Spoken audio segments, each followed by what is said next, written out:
જામીન રદ થતા અડધી રાતે દેવાયત ખબરે તેના 6 સાગરીતો સાથે તાલાલા પોલીસ સ્ટેશનમાં સરેન્ડર કર્યું છે। એક વિડીયો પણ સામે આવ્યો છે જેમાં પોલીસ સ્ટેશનના પગથિયા ચડતાની સાથે જ ખબર એક પોલીસ કોન્સ્ટેબલને ગળે મળે છે। દેવાયત ખબર સામે લૂંટ, હત્યાની કોશિશ, રાયોટિંગ અને આર્મ્સ એક્ટ જેવા ગુનાઓ નોંધાયેલા છે। ત્યારે આગામી સમયમાં દેવાયત ખબરની મુશ્કેલી વધી શકે છે। નમસ્કાર, આપની સાથે હું મમતા ગઢવી અને તાલાલા હુમલા કેસમાં સરેન્ડર થયેલા ખબર અને તેના સાગરીતોને શું સજા થઈ શકે છે તેના વિશે વિગતે વાત કરીએ। વાત ગુજરાતી પર। છેલ્લા ઘણા સમયથી દેવાયત ખબર વિવાદને કારણે ચર્ચામાં છે।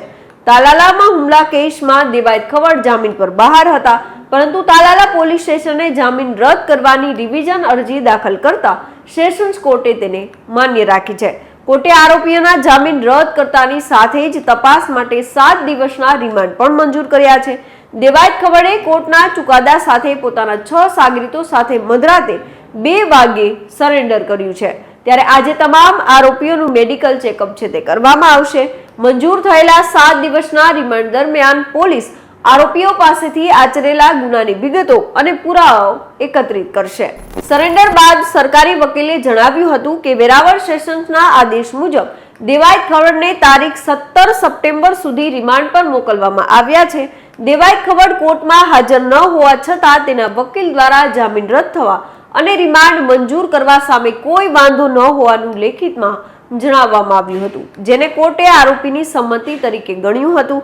થોડા દિવસ પહેલા તાલાલા ગીરમાં દેવાયત ખબર અને તેના સાથીઓએ ધ્રુવરાજસિંહ ચૌહાણ નામના યુવક પર હુમલો કર્યો હતો। આ મામલે નીચલી કોર્ટે ખબર સહિત 15 જેટલા આરોપીઓના જામીન મંજૂર કર્યા હતા। જોકે તાલાલા પોલીસે આ જામીન સામે વાંધો ઉઠાવ્યો હતો અને રિવિઝન અરજી દાખલ કરી હતી। ત્યારે ગઈકાલે વેરાવળ સેશન કોર્ટમાં સરકાર પક્ષની દલીલો સાંભળ્યા બાદ કોર્ટે જામીન રદ કરવાનો આદેશ આપ્યો હતો, જેથી હવે ખરડની મુશ્કેલી વધી શકે છે। આરોપીઓ સામે BNS ની કલમ 109, 311, 118, 191 જેવી અનેક પ્રકારની કલમ તથા આર્મ્સ એક્ટની કલમ લગાવવામાં આવી છે, જેથી ખબરની નવરાત્રી પણ જેલમાં વીતે તો નવાઈ નહીં। જો આ કેસની વિગતે વાત કરીએ તો 12મી ઓગસ્ટના રોજ તાલાલાના ચિત્રોડ ગામે અમદાવાદના સનાથલમાં રહેતા ધ્રુવરાજસિંહ ચૌહાણ પર દેવાયત ખબર અને અન્ય 15 લોકોએ જીવલેણ હુમલો કર્યો હોવાનું કહેવાય છે। દેવાયત ખબર અને તેમના માણસોએ ફોર્ચ્યુનર અને ક્રેટા કારથી ધ્રુવરાજસિંહની કિયા કારને અનેકવાર ટક્કર મારી હતી।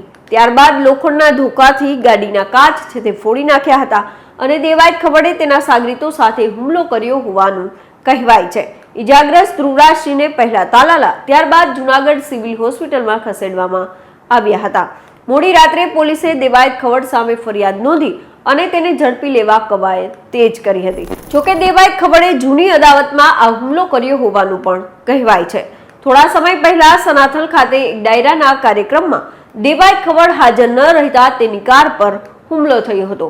આ મામલે પોલીસે ભગવતસિંહ ચૌહાણ, ધ્રુવરાજસિંહ ચૌહાણ, રામભાઈ ચૌહાણ, મેઘરાજસિંહ અને અન્ય 4 લોકો વિરુદ્ધ ધાડની કલમ હેઠળ ગુનો નોંધ્યો હતો।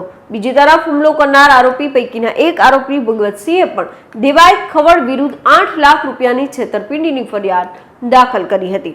ત્યારબાદથી બંને જૂથ વચ્ચે વેરના બીજ રોપાયા હતા। જોકે વિવાદ અને દેવાયત ખબરને જૂનો નાતો છે। આ પહેલા પણ દેવાયત ખબર અનેક વખત વિવાદમાં આવી ચૂક્યા છે। જોકે સફળતાના શિખરે પહોંચેલા દેવાયત ખબરનો સંઘર્ષ પણ એટલો જ રહ્યો છે। સુરેન્દ્રનગરના મૂળીના દુધઈમાં 1986માં દેવાયત ખબરનો જન્મ થયો હતો। જોકે તેમનું મૂળ ગામ સાયલા તાલુકાનું ગુંદિયાવાડા ગામ છે, પરંતુ ખબરનું બાળપણ તેમના મોસાળ દુધઈમાં જ વીત્યું હતું। ગામની સરકારી સ્કૂલમાં તેણે પ્રાથમિક અભ્યાસ કર્યો હતો। તેમના પિતા મજૂરી કરીને ઘરનું ગુજરાન ચલાવતા હતા। દેવાયત ખબરને ભણવામાં વધારે રસ નહોતો। બાદમાં માધ્યમિક શિક્ષણમાં તેમને મેઘાણીના પુસ્તકો વાંચવામાં રસ પડ્યો હતો। ગામના હનુમાન મંદિરમાં પહેલી વખત તેમણે પ્રભાતિયું ગાયું અને થાનગઢમાં તેઓ ભરતદાન ગઢવીને મળ્યા અને તેમનું જીવન બદલાઈ ગયું। પહેલી વખત ગાવાના તેમને 100 રૂપિયા મળ્યા હતા। શરૂઆતમાં ગાવાનો વારો પણ ન આવતો। સવાર સુધી ખબર રાહ જોઈને બેસી રહેતા હતા। બાદમાં સમય પલટાયો અને આજે લોક ડાયરામાં રાણો રાણાની રીતે જેવા ડાયલોગ પણ ગુંજી રહ્યા છે।